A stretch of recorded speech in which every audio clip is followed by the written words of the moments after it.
Se você ainda continua acreditando que os europeus eram mais inteligentes, mais civilizados do que os nossos indígenas ou do que os povos africanos na época da colonização, então eu sugiro que você assista esse vídeo até o final e inclusive deixe seus comentários.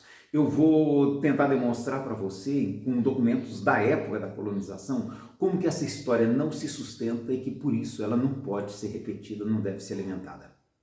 O comandante de um navio russo que chegou onde hoje é a costa da Flórida em 1824, ele descreveu ali as entradas dos rios, o quanto a vegetação era exuberante.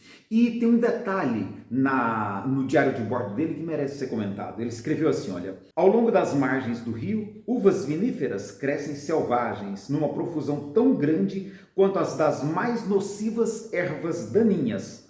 Os cachos eram grandes e as uvas, embora pequenas, muito doces e com um sabor agradável. Os índios também as comiam vorazmente. Ele achava que aquelas uvas eram selvagens. Na realidade, elas eram produzidas mediante um sofisticado método agrícola desenvolvido pelos indígenas locais e que está muito bem descrito no livro Características da Agricultura Indígena, da Embrapa, aqui no Brasil. É também digno de nota que o regime de propriedade aqui era diferente dos europeus. Enquanto na Europa tudo era dividido em lotes, aqui a propriedade era comunal. E foi sobre esse argumento muito conveniente de que os povos que aqui viviam eram selvagens, eram desprovidos de inteligência e que as terras daqui, portanto, não tinham dono, que os europeus puderam então invadir essas terras, expulsar os seus povos, aliás, exterminar os seus povos, como aconteceu ao longo da história. Os autores desse livro comentam que processos que costumavam vir acompanhados pelo estupro, pela tortura e pelo assassinato em massa de seres humanos e muitas vezes pela destruição de civilizações inteiras.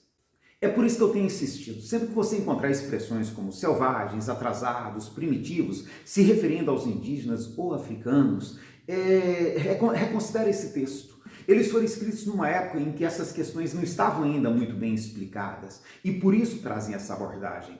E como muito bem lembrou Kardec, se algum dia a ciência demonstrar que o espiritismo está equivocado em algum ponto, muda o espiritismo. Nesse aspecto em particular, nós estamos na hora sim de promover essa mudança que é muito importante para combater o racismo estrutural que existe na nossa sociedade.